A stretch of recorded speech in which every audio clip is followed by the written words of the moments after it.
Hello, I am Nick Davenport, and this is my Hollywood history presentation on 12 Years a Slave.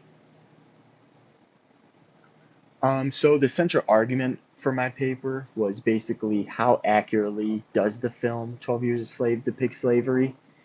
Um, like very accurately, moderately accurate, or not accurate at all. So that's basically the question that I was trying to ask. Just an overview of the film.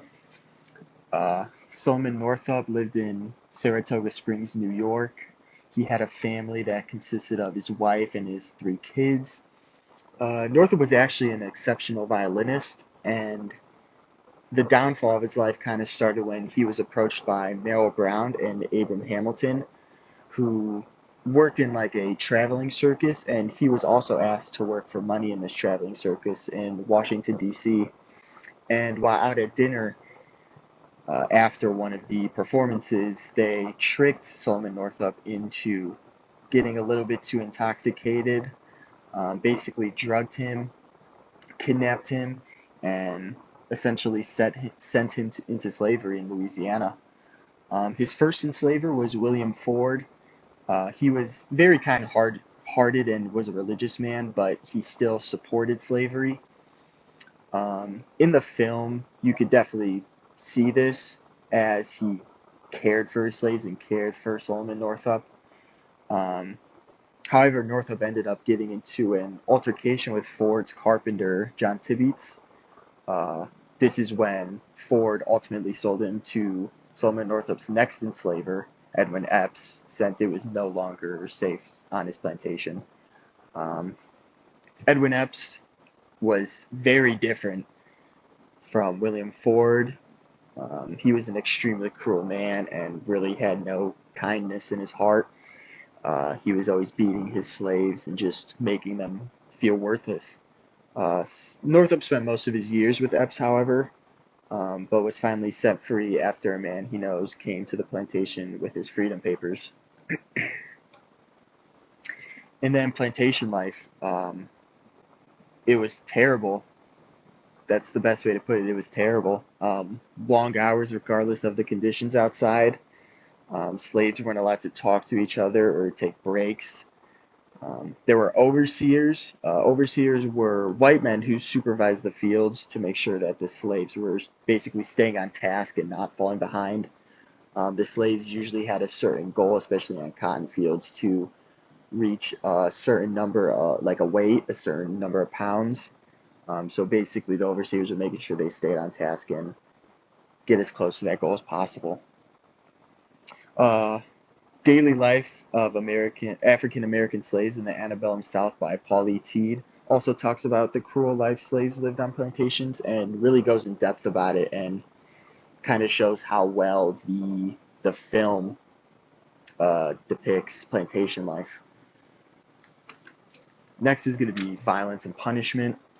Um, Typical violence and punishments were whippings, beatings, lynching, and even death.